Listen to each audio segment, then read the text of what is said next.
So hello, we're now on YouTube. Here's the problem. So this is freshmen. All the freshmen here. This is going to be really important information for you all. All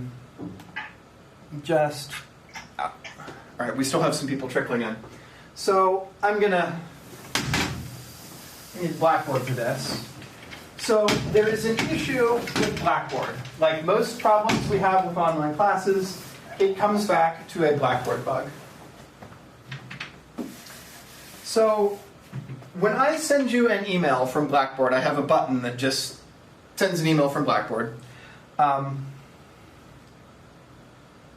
We do this, so all the letters will be the right way. It comes from something that looks like this. It comes from the name. So this is what Blackboard does, and I have no control over this.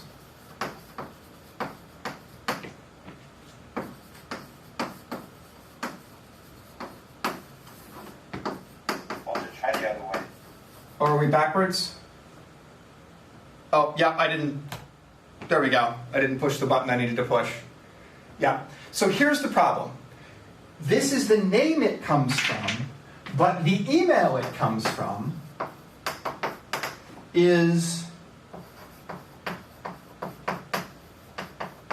do not reply at, something, something, something, Amazon Web Services.com, because that's who Blackboard pays to do their email for them. So the issue is, when I send you an email, it looks like it's coming from my actual address, but it's not really. It's actually coming from this garbage other address that Blackboard makes up. And I have no control over that. It's really obnoxious, and this is the only way I have to email the whole class. So if you're trying to write me back, yeah, this is a problem, but you can't hit reply to one of the things I have sent from Blackboard. Sorry about the noise. I'm trying to get my camera fixed here. We should be good now. Don't hit reply to one of the things that I've sent, because then it will go to this address here, which doesn't really exist. So make sure so this is my real email address, right? But make sure you type that out, or even better, use AST101 because that goes to the whole teaching staff, and we can all help you there. So a bunch of questions are stacking up. Let me fix this. And then I'll get your questions. So yes, if there is a problem with your group, we will get that fixed. I'll talk about that in a minute. Let me catch up on the Zoom questions. So people say, okay, fix the letters. Okay, when is the lab due? We intend people to finish the lab during lab period. I know this first one was kind of rocky because we were just getting set up and there were some tech issues. If you aren't able to finish your lab during lab period, that's okay. We'd like you to finish it within 48 hours afterwards. The problem is that there's a rate limit on how fast Gmail can receive addresses. So if everybody tries to send their lab in at the end of the week, Gmail is going to blow up. So ideally, you'll submit your lab during the lab period. If you're not able, finish it with your group mates within 48 hours. And as Stephanie points out, the labs are different from the homework projects. Let me catch up on other questions. Have I made the new groups? I have not done that yet, Zach. I'm waiting on a few more group changes to go through, and that will be posted tonight. Adam points out the letters are backwards along with everyone else. Huihao asks, how can you figure out the longitude? That's actually a really, really good question. So, and there's some really cool history here. You notice that I talked a lot about the latitude in navigation in the project, but I didn't mention the longitude. And I kind of went around that by saying, all right, if you're trying to go mostly southeast, right? and I'm definitely willing to give you all hints on the projects here. So in project 1A, you're on a ship, actually on a little boat, and you're trying to travel mostly southeast. So you're going from here down to here, roughly. And so there are kind of a bunch of questions here. How can you measure the longitude, and can you use a compass? Longitude, it turns out, is really, really hard to measure. If you have an accurate clock, you can do it.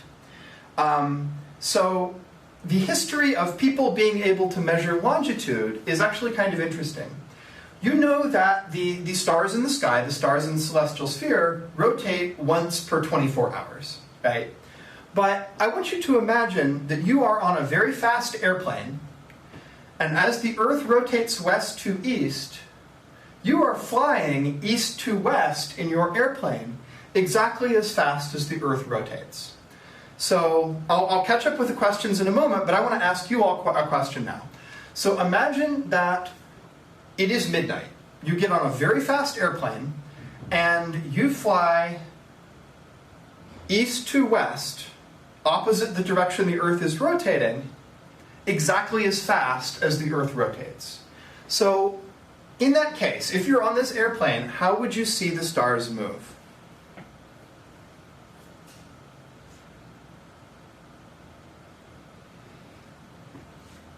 So type in Zoom chat or something else, or Twitch chat. Yeah, you wouldn't see them move because you're not moving, right? The Earth is turning, but you're going backwards and canceling out the Earth turning. Fidel asks, couldn't you theoretically go back in time if you went fast enough? In time zone time, yes, right? You know, you would still get older, you're not really going back in time, but you're traveling in such a way that your motion is counteracting the rotation of the Earth. So yes, there's a connection between you traveling east to west and how you see the stars in the sky move. So the way that you, how fast would that be? Well, you can calculate it. It's the diameter of the Earth divided by 24 hours, right? And if you were traveling that fast, and so Zachary, we have airplanes that do go that fast. Like that's not, we can do that. You used to be able to buy a ticket on one. I think the Concorde was that fast. Military airplanes go that fast all the time. So if you're traveling that fast, then the stars in the sky do funny things. So what does that have to do with measuring your longitude? Well, it turns out that you can tell if you have moved east to west if the stars in the sky have either rotated too much or not enough. So as an example, suppose I measure right now where the stars in the sky are. And I say, I'm going to come back exactly one day later and look at the sky again. Now exactly one day later, the stars ought to come back to the same spots, right? After one rotation of the celestial sphere. After Earth has rotated around once. But if the stars are not quite back where they're supposed to be, then, well, I've moved east to west, right? Because Earth rotates once in one day, but if I have rotated a little bit more, or a little bit less, if I have moved east to west, then the stars will have moved a little bit more or a little bit less than once all the way around. But to do this, I need a really, really accurate clock. And the ability to navigate, to measure your longitude, depended on really accurate clocks to know when one complete day had passed. And there's a wonderful book titled Longitude, I forget the author, that's about the quest by clockmakers to build a clock that was accurate enough and that would work on a boat to be able to measure longitude in the 17, I think it was the 1700s when this was happening. It might have been the 1800s. So go check out that book if you're interested in this story. But in that problem, you don't really have to measure longitude, right? Longitude is this way.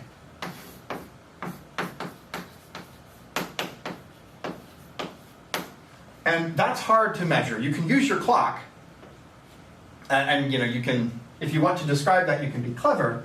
But latitude, going north to south, is much easier to measure. So let's return to the original question. Boop, boop, boop. Can you use a compass? It turns out you don't need to. I want you to tell me how you can figure out which direction is which just by looking at the stars. I know I need to go south-southeast, but I can figure out which direction is south-southeast just by the stars, and then I can measure my latitude and figure out when I've gone far enough. So really, with this project, with Project 1A, all you need to do is know how to measure your latitude, and know how to measure which way you're going just by looking at the stars. So, Huihao, I'll ask you if that answered your question, and while you're typing, I will ask other folks. Where are the hints that are on Piazza? There is a question about the projects on Piazza. If you use the search for project, you can find them. Linshin asks, what if your people didn't agree on an online meeting time? So here's the thing with working well with your groups. We're all adults here, and part of being an adult, part of what you will do in the workplace is work with other folks. So in your group, everybody needs to make an effort to include everybody else. So if you joined your group late, for whatever reason, and they already did the thing, then as Linshin suggests, just talk to them and say, hey, can I add my thoughts, and we'll all submit this together. That's fine. So Linshin, that's what you should do. As you said, add your thoughts on the topic, talk to them, meet again, work together. If you need to, you can submit a separate one. So the scores for Project 1 are not going to, don't worry if the group confusion messed anybody up there. It's not going to hurt you, right? But in the future, once you have your group all set, you all need to figure out a time when you can all meet together. And that's on you all to do that. How do you submit the lab? So the last page of the lab tells you what to do with the lab. So it says, your labs, you should email them to SU AST101 labs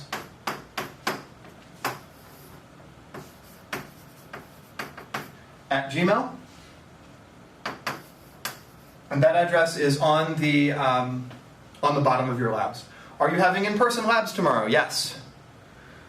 Are you doing the labs under the tents all semester? If no one else is using the tents, you can use them. If there are some labs, suppose you're doing a lab on the moon and it's a clear night and the moon's out, then why would you stand under the tent? Go look at the moon. But yeah, you may use them if they're there.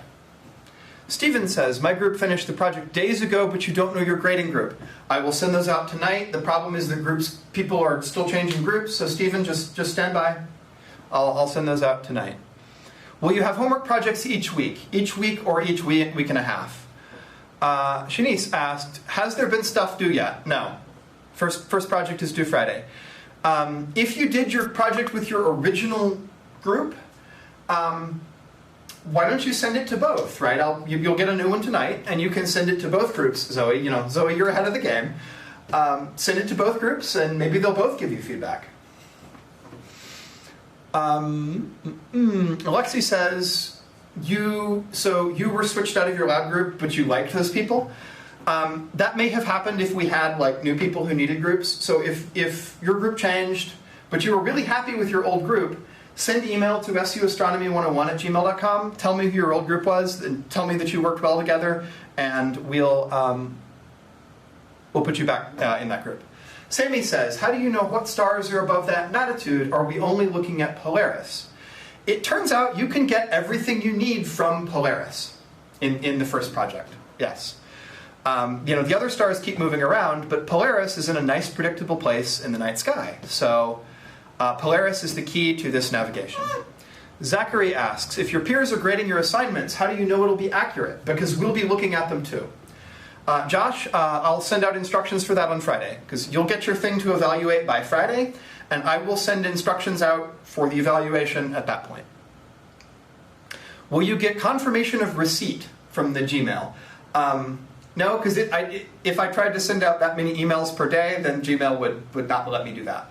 So you will get a confirmation when you get your grade. So you'll get an email back at the end of the cycle, but no, we can't confirm every message we get.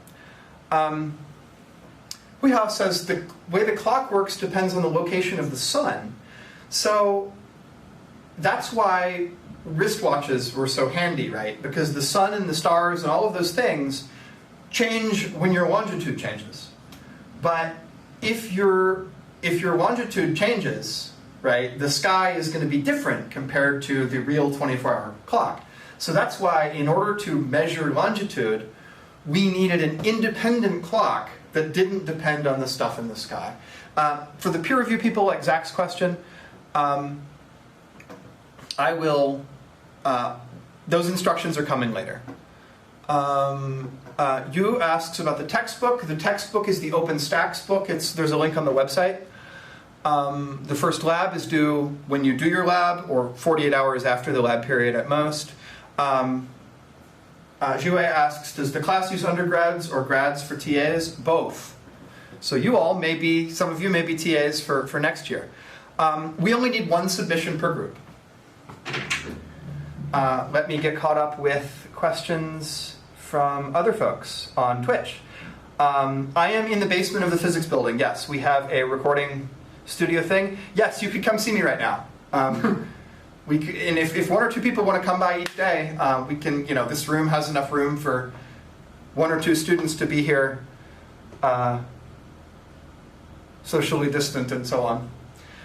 There will be an opportunity for a few more questions in a moment, but let me go ahead with my slides here. I want to make some announcements first. All right, green screen.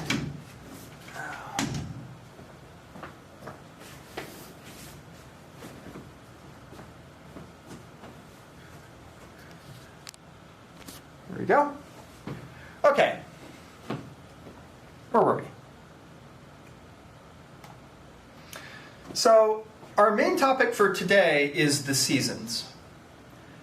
I've got winter is coming on my intro slide. That was supposed, if the audio was working on Zoom, you would have walked into this and I would have been playing the Game of Thrones intro. But you'll just have to imagine it because I'm still waiting on a part to deal with the Zoom audio problems that we're having. So why were the seasons so terrifying in Game of Thrones? Well, you tell me. What made winter is coming such an omen of terror in A Song of Ice and Fire? Winter has no defined length, says Thomas.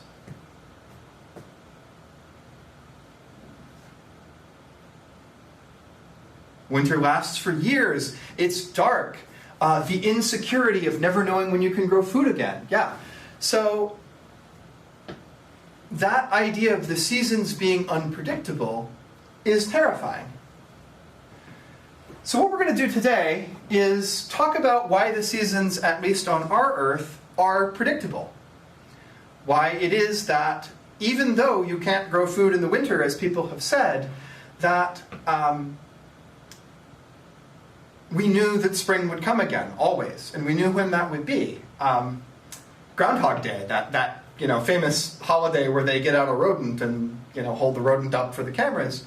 That day was originally dates back to a festival called Imbolc, which in a way was the recognition that even though that was the coldest part of winter, almost, that there were things happening in the sky that would let you know when spring was coming. So Groundhog Day is, it's this whimsical thing now, but it's connected to a traditional European festival of, even in the midst of winter, we know spring is coming again. And we'll talk about how that works today. Of course, winter has a special meaning for us here in Syracuse. Some of you may not be in Syracuse, but for those who are freshmen who are actually here, but who are maybe not from Syracuse, winter is coming, and get ready for the weather. I am not from the Northeast, I am from the South, and lived in Arizona, and I was kind of taken aback the first time I went to a gas station and I saw like 50-pound bags of barbecue charcoal, like to grill outdoors, next to 50-pound bags of salt. Yeah, I have come to love the winters here, but if you're new here, get ready, it's a trip. It's okay, you're from Chicago. So the first project is extended until Friday. As I mentioned a bit ago, tonight you'll see who your reviewer group is and get those instructions. If your group changed for whatever reason, then don't worry. You can do this project either with your new group or with your old one. So I've made some group changes to accommodate people who didn't fill out the survey and who joined late and this, that, and the other thing. If you really liked your old group and I reassigned you, let me know and I may be able to get you back into your old group. Email suastronomy101@gmail.com and we will take a look at those things. You lived in Michigan for 3 years, this is okay. Yeah, in the winter, Michigan is covered in snow, and in the summer, Michigan is covered in mosquitoes. I camped in the UP in Michigan, and I have never seen so many mosquitoes in my life. Tonight, I've got to wait on a few more people to do things. Oh, Faith, so they're not posted online? I'm going to talk for a bit, but let me poke a few buttons that will make that link go live. I am so sorry.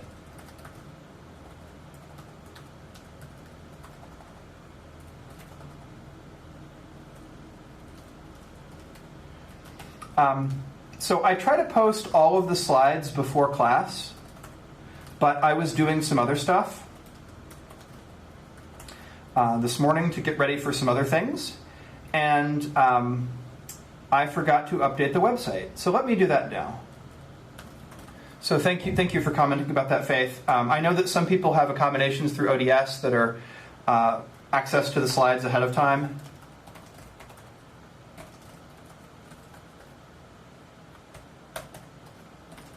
So Faith, if you will wait 3 minutes and then refresh your web browser,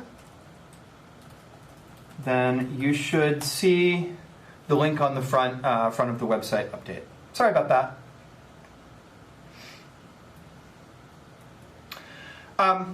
Does anybody have any more questions about Project 1? I know we talked about it a bit. Anybody else looking for hints for Project 1?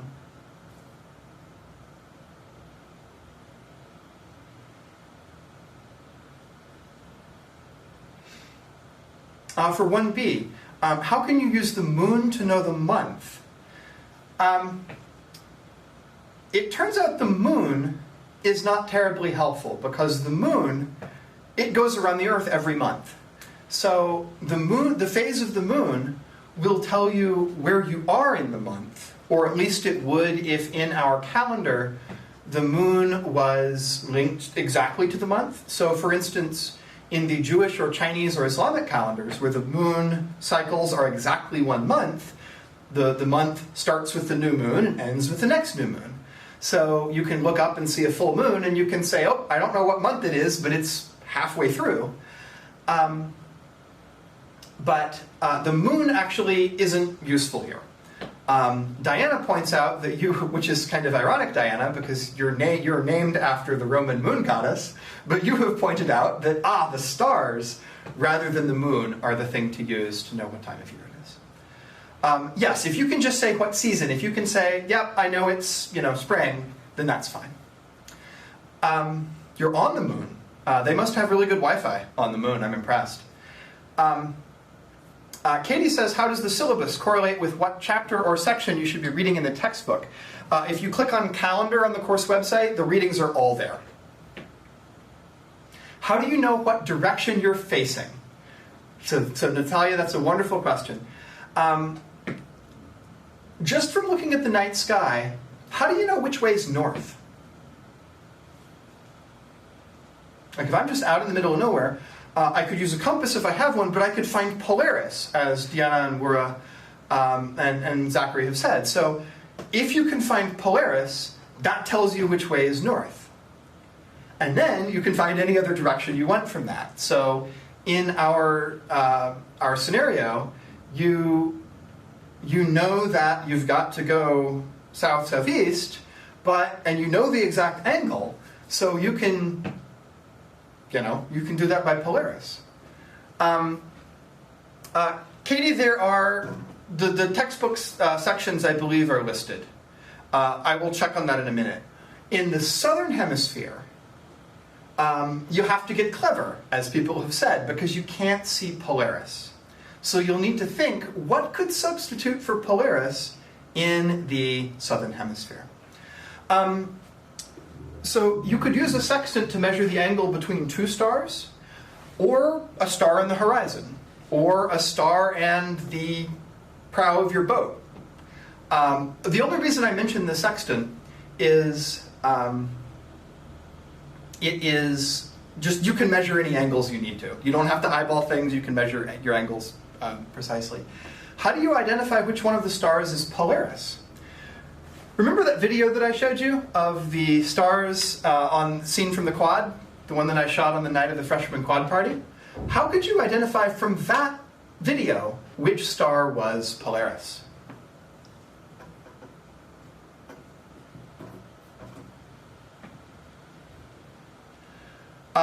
So Diana says you can use the Big Dipper. The two stars in the Big Dipper point to it.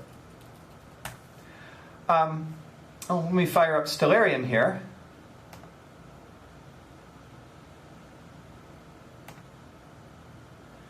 So here's Stellarium.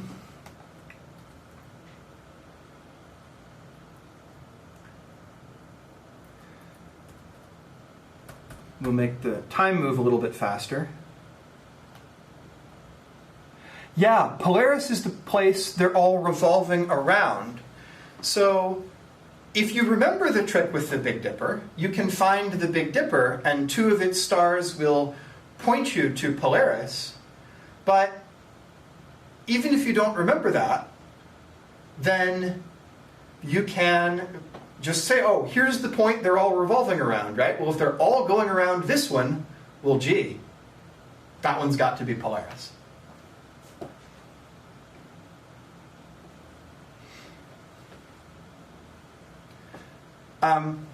So Jackson points out, let me pause this here.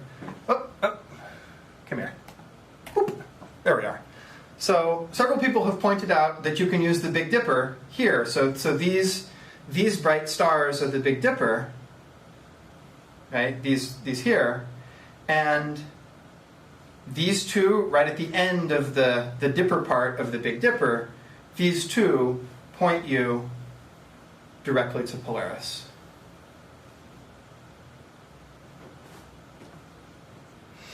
How would you know if it's the big or small one? So the Little Dipper is far less prominent in the sky, and it's not like boom here in the north sky. So the Big Dipper is the obvious one that you see. Can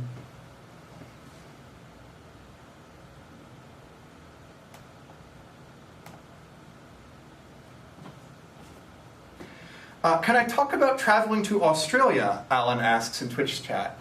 So the issue there, as people have identified, is that Polaris isn't visible from the southern hemisphere.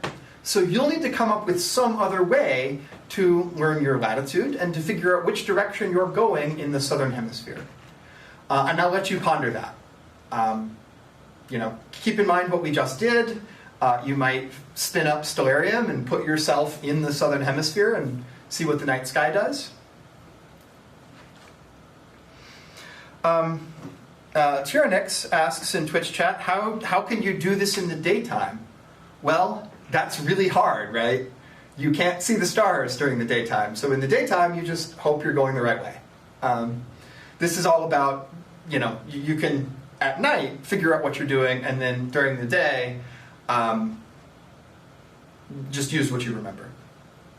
You could use the sun. So the sun will tell you roughly what's going on, because we know it rises in the east, we know it sets in the west, and with a little bit more information that you'll get in, Adam, if you could do the thing, thanks. You can, yeah, thanks, Adam. You can say, okay, it rises in the east, I know how it travels through the sky, and based on what time of year it is, you can figure out where you are. But we don't need that for this project. Again, you haven't learned that yet. We're going to do it today, so don't worry about the sun. Brienne in Twitch chat says, wait, so when it comes to Polaris, it's barely visible from the Philippines, and it's in the opposite direction, so could you use a southern version of Polaris? That's a good idea, right? We know that visible from the northern sky, Polaris is somewhere above the horizon, and that's the North Celestial Pole.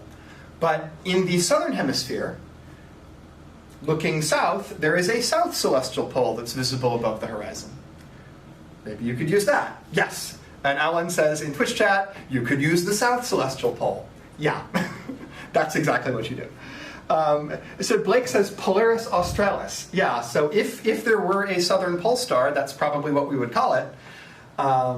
Australis meaning southern. But there isn't a bright star near the South Celestial Pole.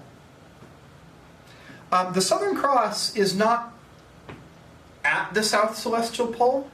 It's not like one thing that doesn't move. But it is a constellation that's near the South Celestial Pole and that you can't see unless you're near or south of the equator. So people have asked really good questions, and I think you all have a good idea how to proceed here. If you've still got questions about the first project, post them to Piazza, and we'll help you out. Remember, we're... So let me just give you all an idea. Like when I have some time to answer people's questions, the first thing that I do is see if anybody's posted anything to Piazza. The second thing I do is check all the mail at SU Astronomy 101. And the third thing I do is check my personal email. So if you're trying to get a hold of me, those are the three things that I do in order. So Piazza is the thing I do first. SU Astronomy 101 at Gmail is the second thing I do. And then my personal email is the last one that I read. Let me say a few things about lab. Kind of half an hour into class, so we need to get started with the new material pretty soon. For the labs this week, remember, you need to install Stellarium to do your lab. I sent out an email about that with an intro video. So download Stellarium. If you have trouble installing it on a Mac, there's a link in the email about how to do that.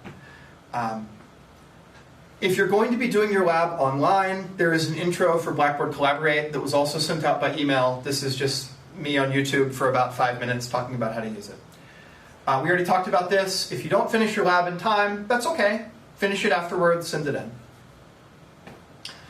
Here's the submission address for the labs. This is on the document. So whenever I give you something, I will give you the instructions with that thing. So if you're not sure where to submit your labs, look at your lab. It's written there. So I've gotten a bunch of kind of random feedback from folks, because yesterday was our first labs day. So tell me, how did your in-person labs go yesterday? What did you do? How did it work?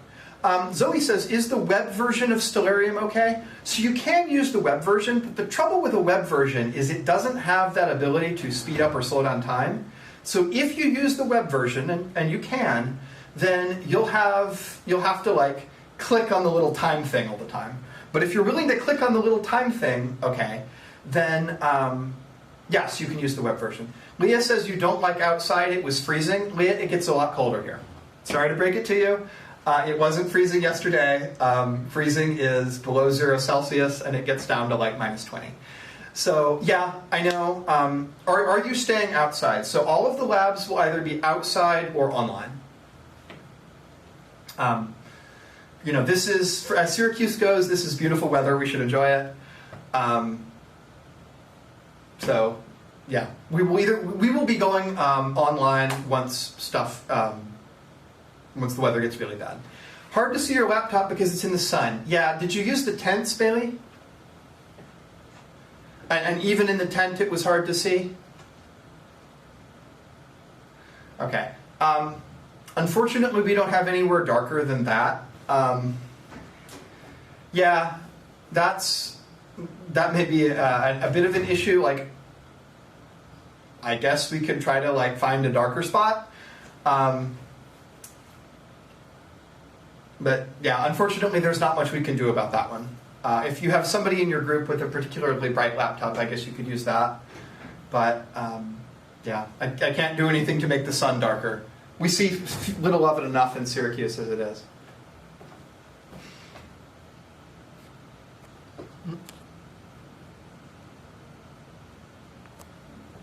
Any other feedback about the in-person labs? Tell me how the online labs went.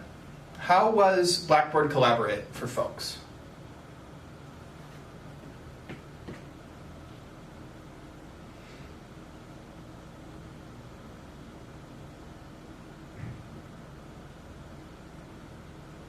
Not bad. Good, AJ. So here's the issue, that when stuff goes wrong, I hear about it, but I never hear, oh yeah, it went fine. So Blackboard was great, Skylar, so that's good to hear. Fine once you figured out what you're doing. Yeah, so there is a bit of a learning curve with this working with people online. So, you know, we have a week to figure it out, and so you said it took a bit to break into groups. After that, it was nice. Blackboard was great. Fine once you figured out what you were doing. Well, you figured it out now, right? And now we have a whole semester where now you figured it out. Cameron, you might have answered the first one, the broken one, but not the second one. I think I may have assigned you last night, but email suastronomy101@gmail.com. We have somebody watching it right now. Either we've already fixed your group, or we will do that as soon as I get out of class today, or even before I get out of class today. So we'll get you fixed up. I have a specific question for our students who are in China. I got a couple of comments from students who were in China and had trouble with Blackboard Collaborate. So could people, I know that most people who are in China right now are probably asleep, thanks to what we were talking about with longitude. But if there are any night owls in China right now, or night owls, or people watching in China later, if you could tell me if Blackboard Collaborate worked for you where you are in China. Because if that was having problems, then we need to get it fixed. Adam, if you could ban whoever Harry P is. Harry P seems to think that, I don't know what, seems to not think. So if we could get a ban for that. Thank you. I think they don't realize that they're being mostly comical. Their connection with Blackboard is bad.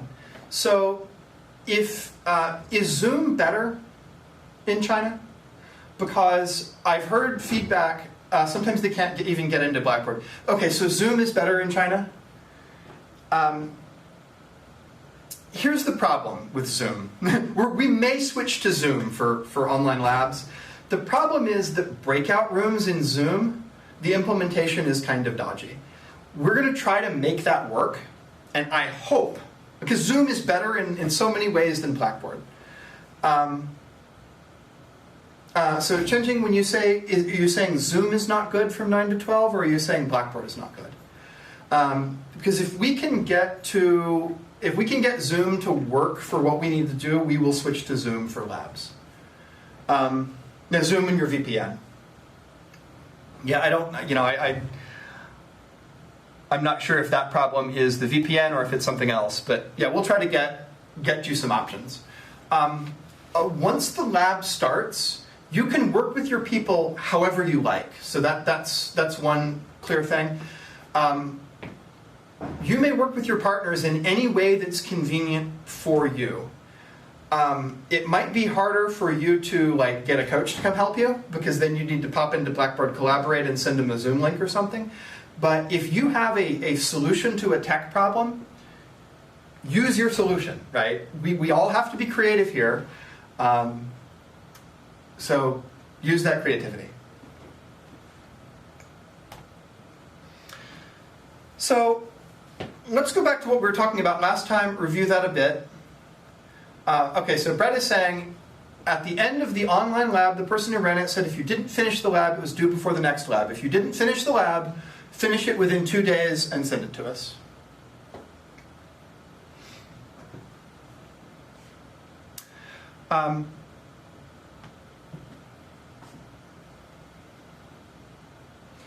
Shara says, while you're doing new stuff, could I go through the whole thing and then answer questions at the end? Yes, I can. So that's part of the problem. I would like to only answer, so when you're asking questions, please ask questions that are topical to what we're doing. I know everybody's, there's still some people with lab partner issues. We will fix those, right? Just tell us. But as Shara points out in Twitch chat, it is difficult when I have to keep switching from one thing to the next and talking about groups and so on. So here's what we did last time. We said the Earth moves around the sun, so some stars you never get to see because they're only above the horizon at the same time of day that the sun is. I gave you a way to figure this out with doodles on the blackboard, but today I have a computer simulation that I wrote that can show you some of the same stuff.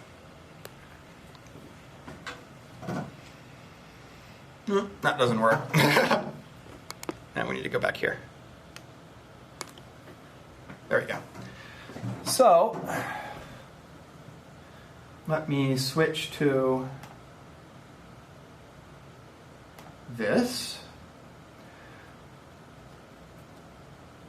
And switch to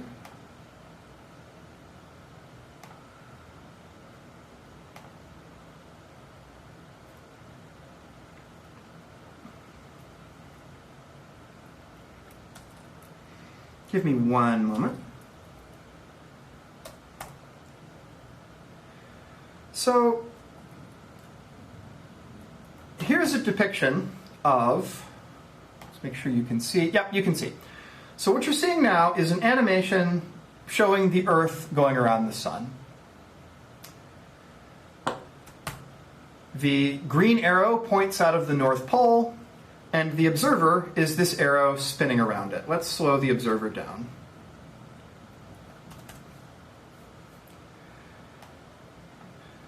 Now, I've changed the flow of time a little bit, so now a year is only 30 days rather than 365 days. But you can see that seen from the perspective of Earth, as the Earth travels around the sun, different constellations lie behind the sun. So now the sun is in Pisces. As the Earth continues to travel around the sun is about to be in Aries, and so on. So this is the connection between the zodiacal sun signs and the time of year. Now, let's slow this down even more. So could you, right now, see the constellation of Scorpius? Could someone on Earth at this time in year see Scorpius? No, why not, Zach? In Twitch chat, somebody pointed out, wouldn't the North Pole be tilted? Yes. I haven't done that yet, but this program can do it, and I'll turn that on in just a minute. Yeah, the sun's in the way. So at this time of year, you could see those constellations that are away from the sun at midnight, like Gemini. So if I now slow down the days, right, here it's daytime for our observer on the Earth. And as our observer crosses into the night side, they would be able to see Gemini or Cancer. So this is an animation showing what we talked about last time. We can do this again, and it's maybe a little bit easier to see from a perspective fixed to the Earth.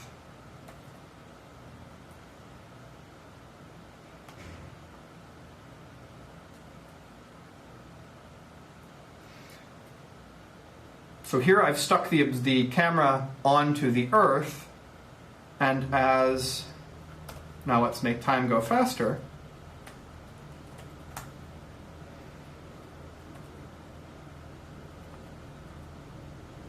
As the Earth turns, as the Earth goes around the Sun, and as time passes, you can see the Sun appear to move from one constellation to the next. And these two simulations are the same. All I've done is change the camera angle. But, as someone pointed out in Twitch chat, really, the axis is tilted. We'll be getting to that in a minute when we talk about the seasons. So one way to define the seasons is which stars are behind the Sun. And that's the familiar zodiac calendar, right? So we could say that one season is the season where Sagittarius is behind the Sun. We'll speed this up a bit.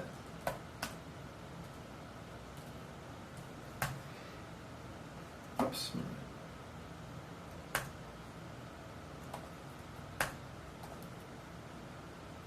Seem to have typed something squirrely here. Give me one moment. Yeah, so Sagittarius is behind the Sun, and then Capricornus is behind the Sun, getting into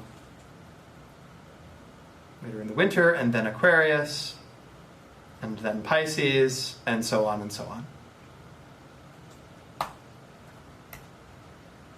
But we know that the seasons are a lot more than just the changing of the stars, right? We don't define the seasons by stuff in the night sky. The thing that influences the seasons more for us is things like temperature, the length of the day, and so on. So what I want to do now is talk about how the seasons connect to the Sun. And I'd like to ask you a challenge here. What are some of the common incorrect explanations people offer from the seasons?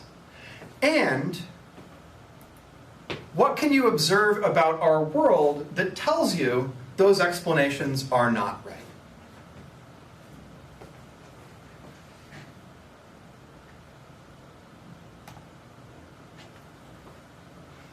So Jarrett says the distance from the Sun, but what can you observe on Earth that makes it clear that the distance from the Sun is not actually what's making the seasons change?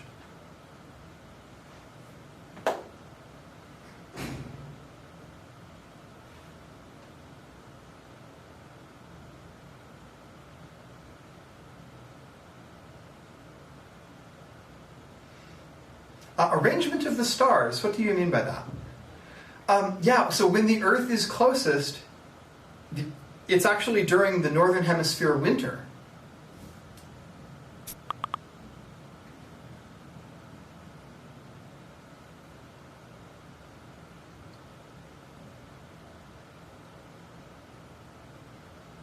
Okay, so the tilt of the Earth is really what causes the seasons, and we'll talk about that in just a moment. But I want to explore a little bit more this idea of how you know it's not the distance from the Sun. You're telling me like the tilt of the Earth is what really makes the seasons go, but how do we know it's not actually the distance from the Sun? Yeah, it's a little bit closer during the winter. But yeah, Mareed in Twitch chat has an interesting observation. They've said, we know it's wrong because we know that on Earth, the two hemispheres, the northern and the southern hemisphere, experience opposite seasons. And if it were the distance from the Sun, then we'd all experience the same season at the same time, right? So changing distance from the Sun cannot explain why the northern hemisphere and the southern hemisphere seasons are backwards. But the tilt can.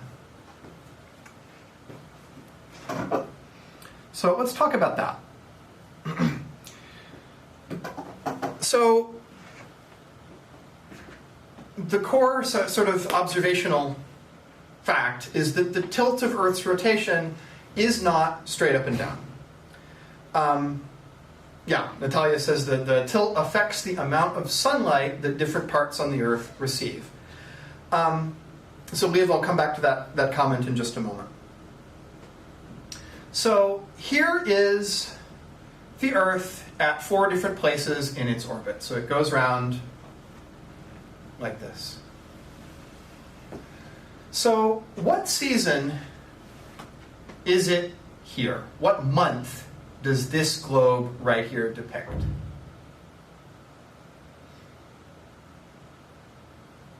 Maria, that's a really good question, and I'll come back to that in a moment. Yeah, this is summer, this is June. How do you know it's June? What feature of this picture tells you it's June?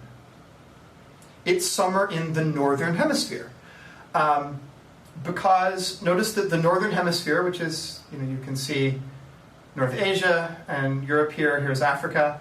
So this is, most of the land is in the northern hemisphere. So the northern hemisphere, Europe, Russia, China, is tilted toward the sun, and the bits of southern hemisphere we can see, Madagascar, South America, Malaysia, are all tilted away from the sun.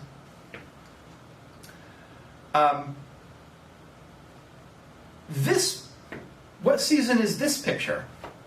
This one right here.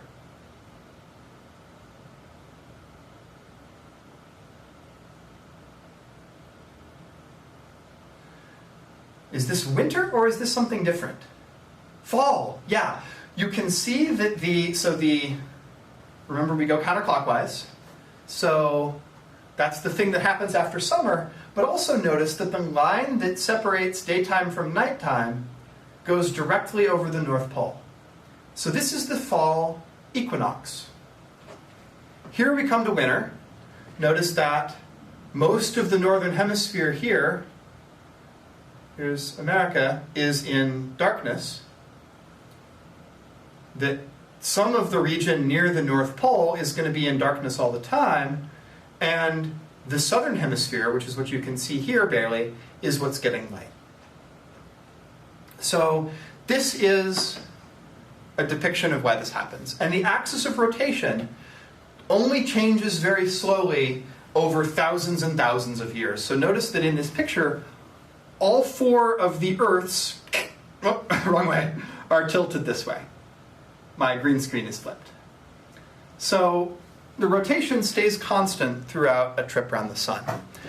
Let me show you this in my animation.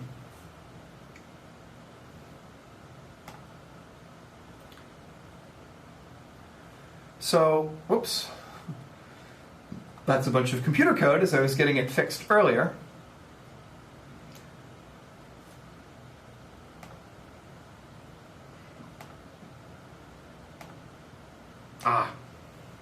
Here we are.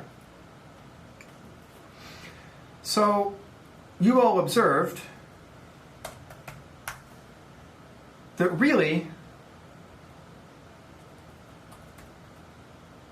Earth's axis of rotation is tilted. Oops, I'm going to go back to the other one. There we go.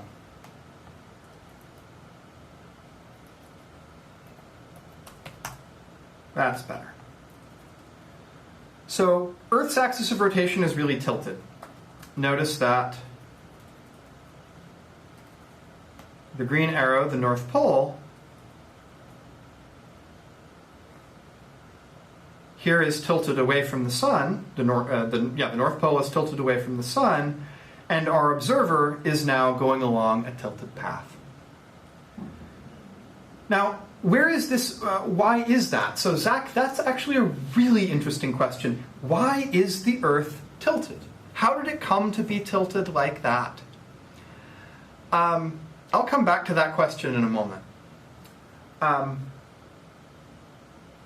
So tell me, where is our observer right now, this little arrow? So notice the arrow is going from white during the daytime to brown at night. So where is our observer located?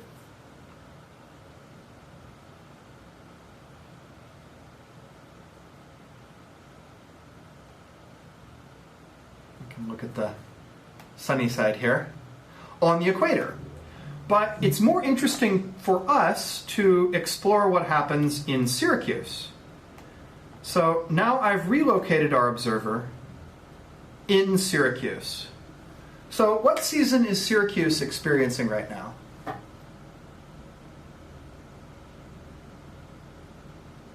Winter, yeah. Notice that in Syracuse, there's only a little bit of daytime and a lot of nighttime. Now,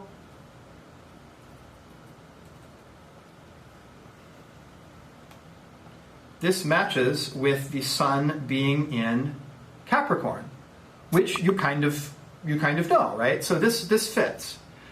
You all are probably seeing my Slack pop-ups.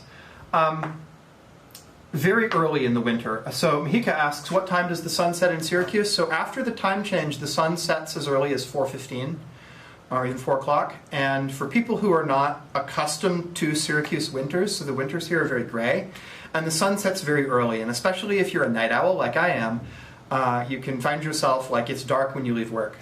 And actually, like people from sunnier places, like I am, often have problems with depression in Syracuse winters because it is so darn cloudy and their nights are so long. Although this winter I want to get out and do more night sky photography, which is a good opportunity for that. So I'm actually glad that you asked that, because that's given me a chance to kind of wait for some time. So what's going on with the Earth now? How much sun is Syracuse getting now?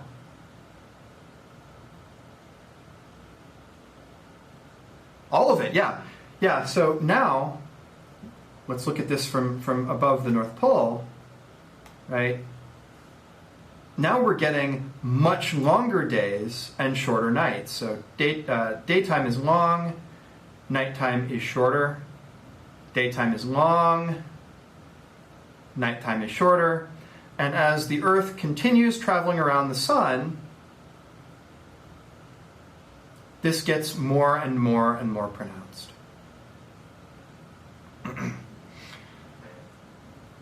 So that's what causes the seasons.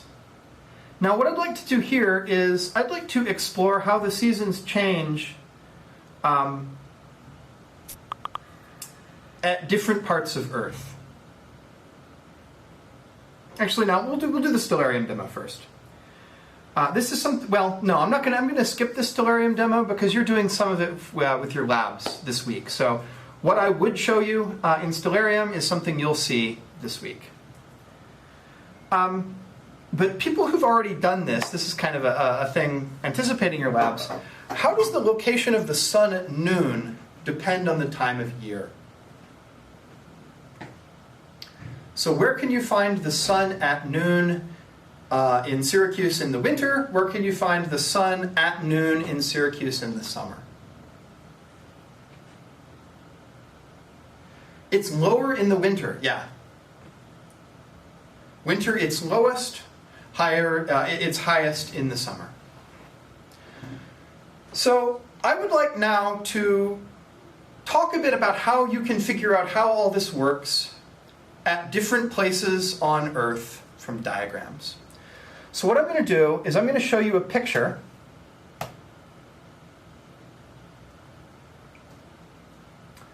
And then, where's my OBS window? I want to show you a couple of pictures and then reconstruct those in our diagrams. Cato says yes, lowest in the sky on the winter solstice. So Dylan in Twitch chat says the sun is never directly 90 degrees overhead. It's always in the south, but lower in the winter. And what I want to do is talk about how we know it's never directly overhead. So we're going to get to some diagrams. But first we need some new words.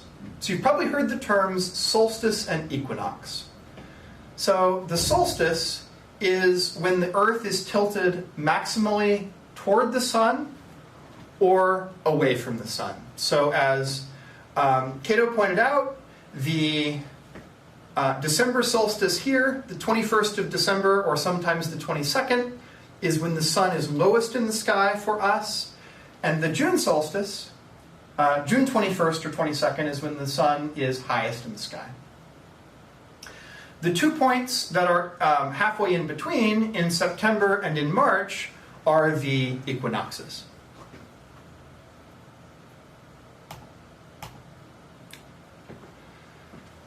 So what I want to do now, I'm going to skip around a little bit, is I want to focus on this diagram.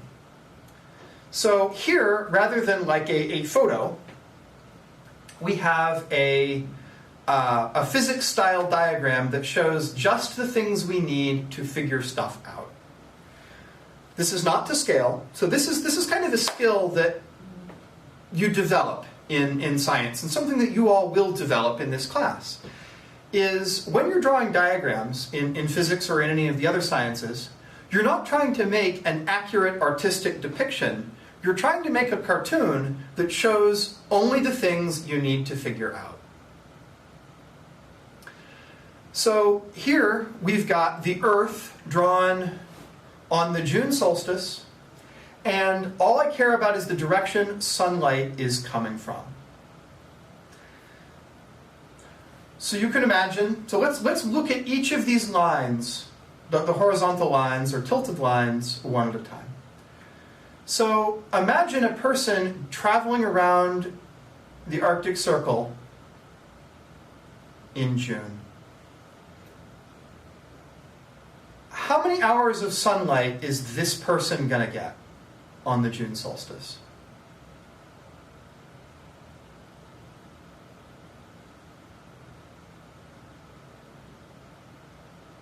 "24, yeah, all of them, right? Because this person, as they're carried around this little circle by the rotation of the Earth, they will never see the sunset. They're always on the lit side. Likewise, this person on the Antarctic Circle, will they ever see the sun?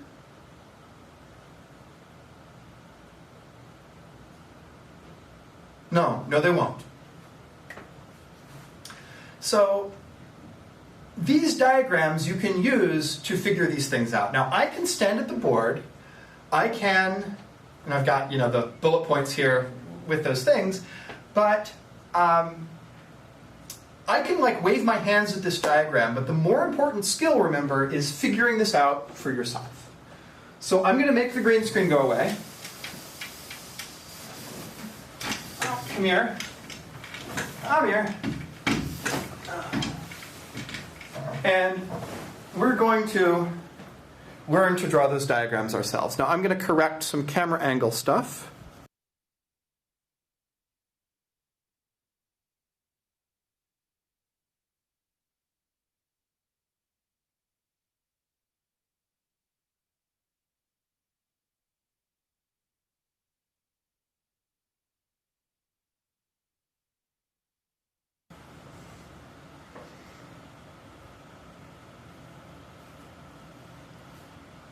All right, we should be back.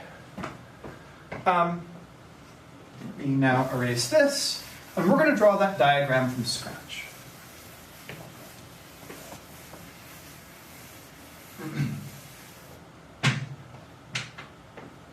First thing we need is an Earth. And you all will need to be able to draw this diagram on your own, and to figure these things out on your own.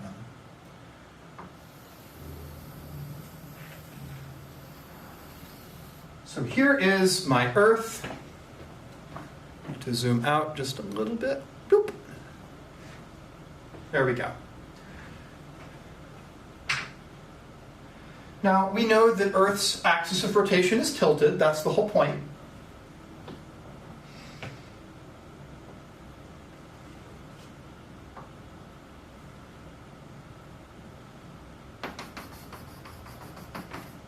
So that's the axis of rotation.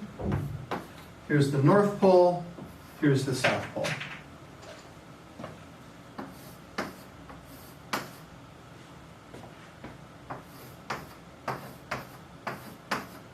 pick one side to put the sun on. So what time of year are we looking at right now?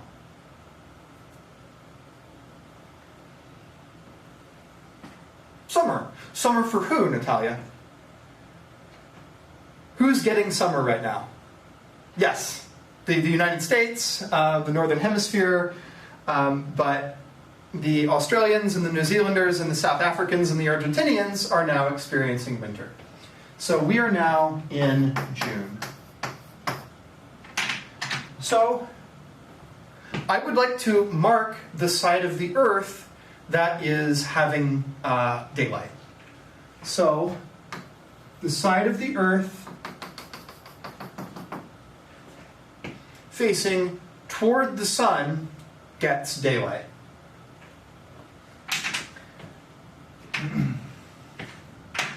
So we'll just, let's see, how shall I do this? I don't want to clutter my board up with too many little drawings.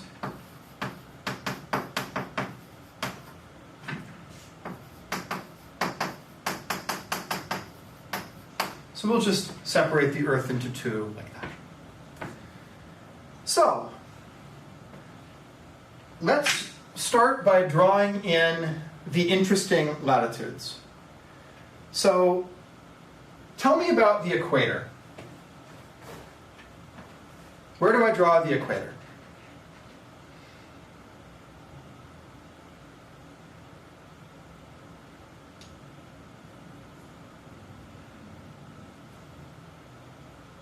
Diagonally, yes, exactly. Because remember, everything's tilted, right? Here I've lined up my blackboard with the Earth's orbit around the sun, not with the Earth itself. Olivia, exactly. Perpendicular to the axis. So Marie in Twitch chat, yeah, so you said horizontal across the center. Well, it is horizontal, but it's horizontal with respect to the Earth. Right? Because the equator is something that has to do with the Earth's rotation, not its orbit around the sun. Because what we're going to do in this class is we're just going to gradually add in more stuff, right? So first we only understood the Earth's rotation and the celestial sphere, and now we're understanding the Earth's revolution around the sun. And then we'll add the moon, and then we'll add the planets, and then we'll just keep building, right? And then we're going to tell really cool stories about traveling to Mars. So, on the equator,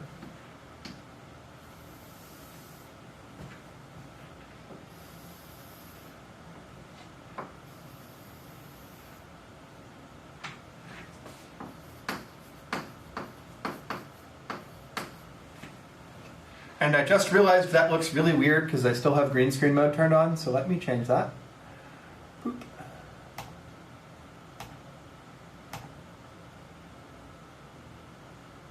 One moment.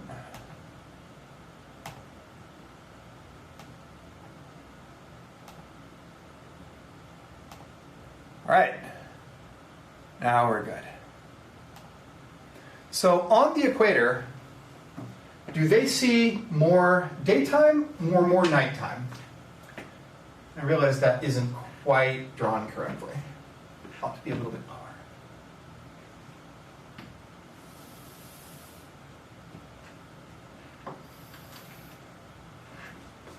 I'm drawing this by eye, so it's not quite perfect.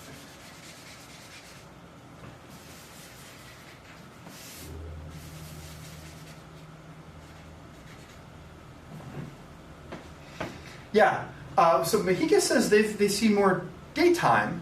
So we think of the equator as being a super sunny place, right? Like in Costa Rica or Ecuador or Kenya, but they've got the same amount of both. So here, they've got 12 hours of sun.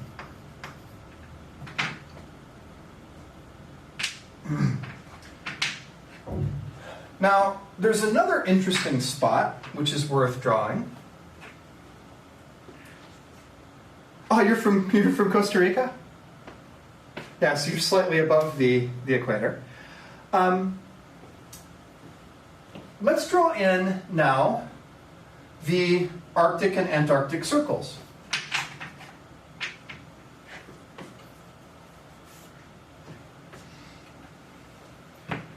So this line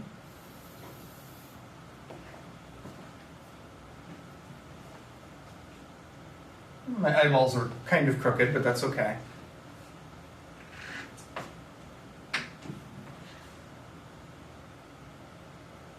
Is the Arctic Circle.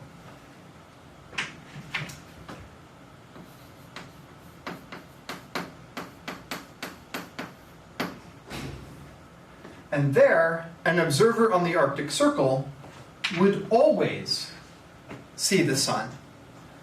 So if you're here, right, if you're at this spot, where would the sun be in your sky? That would be right on your horizon, right? Because there's your horizon. And if you're here, the sun would be down somewhere in your southern sky. Right, this way is south, that way is north, so they would see the sun down in their southern sky. Let me fix my equator. That's why it's not working about the B. There we go. That's actually perpendicular. There we are. We can also draw in the Antarctic Circle down here.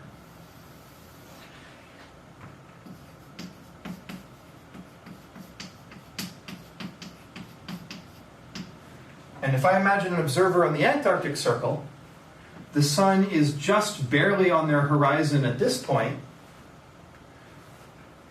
and of course they never see it here. Now, we can draw a couple of other interesting lines in. Let's draw in Syracuse, which of course will be orange chalk.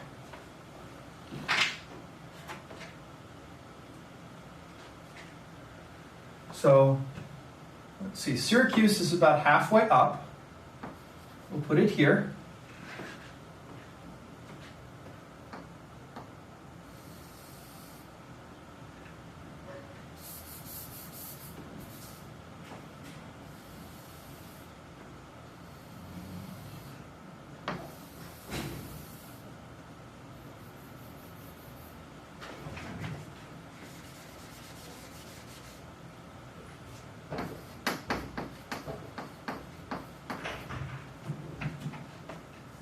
So notice that in Syracuse, so it's June now, right?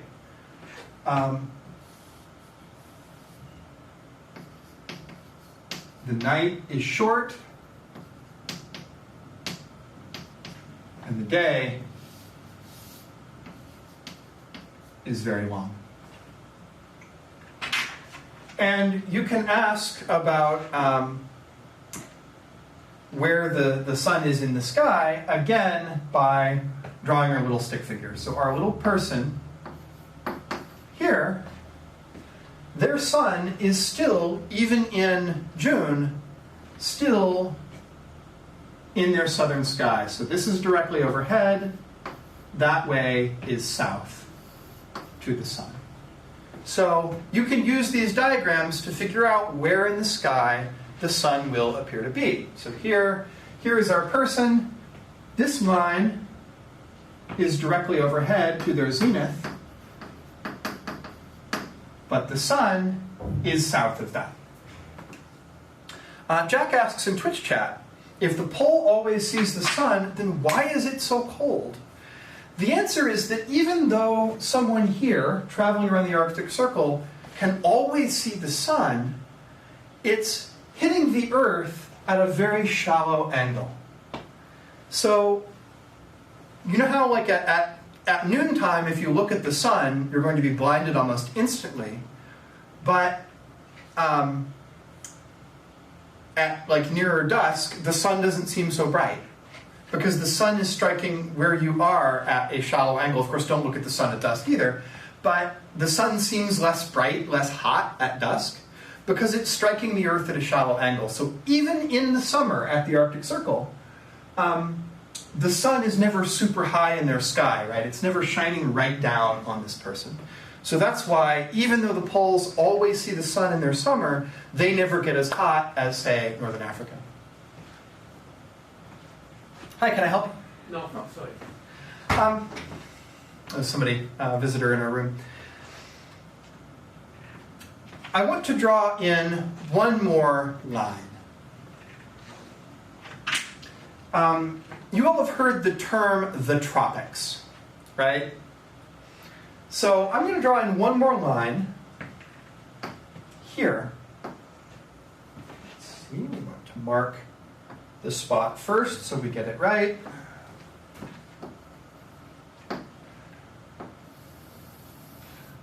Draw this one in pink. This is the Tropic of Cancer. So you've probably heard that term, right? What does it mean? What is the Tropic of Cancer? What are the tropics? Well, it's kind of a funny definition. It's not as stark as the polar circles. But notice that this person, so remember this is June 21st. This is the summer equinox, or summer solstice for those of us in the Northern Hemisphere. Where does the sun appear to this person?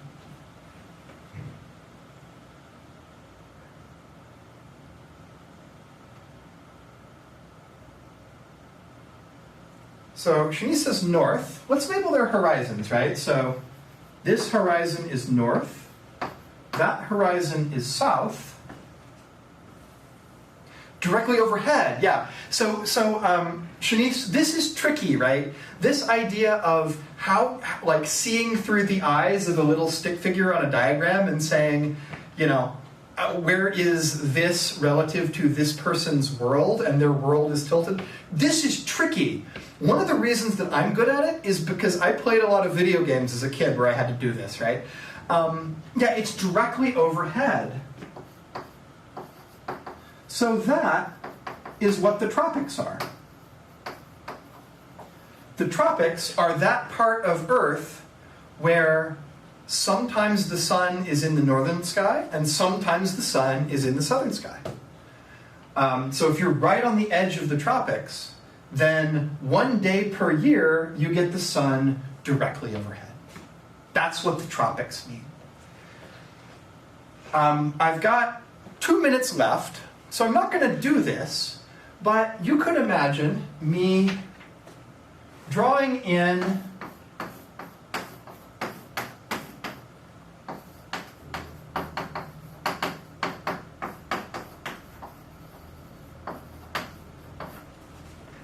the sun in December.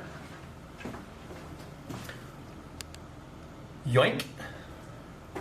And doing the same thing in reverse, right? You could say, okay, now if I'm on the Tropic of Cancer, well, now my little stick figure is like that, and the sun is in their southern sky.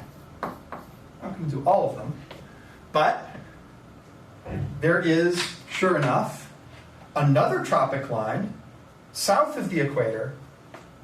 Again, my Earth is not quite round, but down here, right, there is another tropic line where the sun would be directly overhead in December. That's the Tropic of Capricorn. So I have given you kind of a blobby misshaped diagram, but this is more useful than what I showed you before, right? What I showed you before was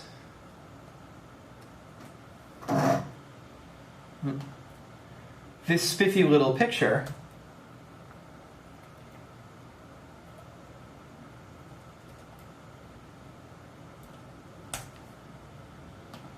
This animation where we could watch the Earth go round.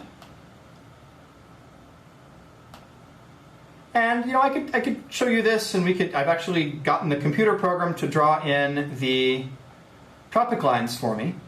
That's what you're seeing here. But understanding this is kind of less crucial than being able to draw that. So thank you all. We're a little bit behind today because there are a lot of questions about groups and stuff. Yes, Marie, it would be directly overhead in December. Oh, you can't. Thank you. I didn't push the button. Let me push the button. Oh, I know. So since the green screen has been turned off, I would have to like make that go. So I'll show that to you. Yeah, so I turned green screen off and it'd be a lot of clicks. So we're out of time for class. I may make a short video kind of recapping some of this. I know people have to go. Yeah, see you later. So Brett, of course this will be posted on the website. All of the recordings get posted on the website. I'd like to ask you all before you go, would it be useful for me to record, because sometimes in class we get sidetracked, right, by questions about groups or this, that, and the other thing. Would it be helpful for you all for me to make like a 10-minute video that's a summary of this stuff and post it, kind of for you to use as review? Yeah, I can do that. Because in class, you all, like, I get a lot of, the questions about groups and things being posted and so on. Please save those for the beginning of class or on Piazza, because I often wind up running out of time because of questions about stuff that I have answered like 30 times before. And I'm happy to answer it again, right? But meanwhile, we've got like 300 people who are waiting. These are the 300 people who did read the email. So I will make that video for you, and I'm sorry we've gotten sort of sidetracked. I have been kind of trying to, let me explain what's going on. I've been trying to kind of switch hit between doing the hard stuff about teaching astronomy and drawing diagrams and so on, and organizing an online class. And a lot of that happens on my end, but during class time itself, I'm also doing that, right? I'm trying to take a bunch of questions from folks about science, about the stars, but also about how do labs work, how do groups work, how do submissions work. And in the first week of class, I was super happy to do that because I want to support you all as much as possible, and I want to make this class relaxing and fun. And I still want to answer all of those questions, and I still want to do whatever I can to explain how things are going to go. But most of the questions people are asking now are things that were either in an email or are in the thing I sent you, or that we've talked about a bazillion times. I'm happy to answer them, but not during class. So if you have questions about like, how do labs work? How does this work? How does that work? Please post those on Piazza. You will get quick answers, but I don't want to interrupt this class all the time answering those. Could I make it 11 minutes? Sure. I don't know how long it'll be. I want to, I'll make that recording after this. So I'm going to stop the YouTube recording here. The textbook readings are posted on the calendar, so let me, I know you all have other classes, hang on for like 2 minutes. Whoops.